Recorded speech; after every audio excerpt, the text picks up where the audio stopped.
നമസ്കാരം, മലയാളി വാർത്തയിലേക്ക് സ്വാഗതം. CPM കോട്ടയം ജില്ലാ സമ്മേളനത്തിന് പാമ്പാടിയിൽ തുടക്കമായി. പ്രതിനിധി സമ്മേളനം സംസ്ഥാന സെക്രട്ടറി MV ഗോവിന്ദൻ മാസ്റ്ററും 5-ാം തീയതി നടക്കുന്ന പൊതുസമ്മേളനം മുഖ്യമന്ത്രി പിണറായി വിജയനും ഉദ്ഘാടനം ചെയ്യും. ജില്ലയിലെ സംഘടനാ വിഷയങ്ങളും മുന്നണിയിലെ ഘടകകക്ഷി ബന്ധങ്ങളും തെരഞ്ഞെടുപ്പ് ഫലങ്ങളും അടക്കം സമ്മേളനത്തിൽ ചർച്ചാ വിഷയമാകും.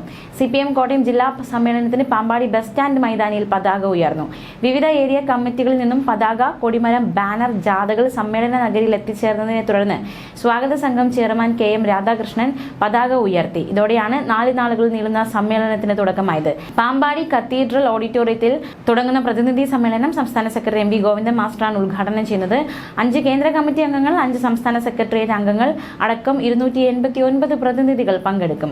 കഴിഞ്ഞ ജില്ലാ സമ്മേളനത്തിന് ശേഷം ജില്ലയിൽ നടന്ന രാഷ്ട്രീയ സംഭവ വികാസങ്ങളും മുന്നണിയിലെ ഘടകകക്ഷി ബന്ധങ്ങളും ഉൾപ്പെടെ വിവിധ വിഷയങ്ങൾ ചർച്ച ചെയ്യപ്പെടും.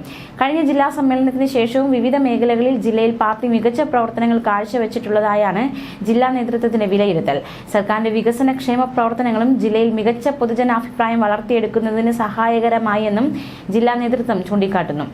അതേസമയം പുതുപ്പള്ളി ഉപതെരഞ്ഞെടുപ്പിൽ CPM സ്ഥാനാർത്ഥിയുടെ ദയനീയ തോൽവിയും വിജയപ്രതീക്ഷയുണ്ടായിരുന്ന കോട്ടയം പാർലമെന്റ് സീറ്റിൽ സിറ്റിംഗ് MP ആയിരുന്ന തോമസ് ചാഴിക്കാടിന്റെ തോൽവിയും അടക്കം വിവിധ വിഷയങ്ങൾ ചർച്ചാ വിഷയങ്ങളാകും. കാർഷിക മേഖലയിലെ വിവിധ പ്രശ്നങ്ങളും മുന്നണി ബന്ധത്തിലെ വിള്ളലുകളും ഒക്കെ കല്ലുകടിക്ക് ഇടയാക്കിയേക്കും. അതേസമയം മത്സരങ്ങളോ കാര്യമായ തർക്കങ്ങളോ ഇല്ലാതെ ലോക്കൽ ഏരിയ സമ്മേളനങ്ങൾ പൂർത്തീകരിച്ചതിന്റെ ആശ്വാസം ജില്ലാ നേതൃത്വത്തിനുണ്ട്. നിലവിലെ ജില്ലാ സെക്രട്ടറി AV റസൽ അടുത്ത ടേമിലും തുടർന്നേക്കുമെന്നാണ് സൂചനകൾ.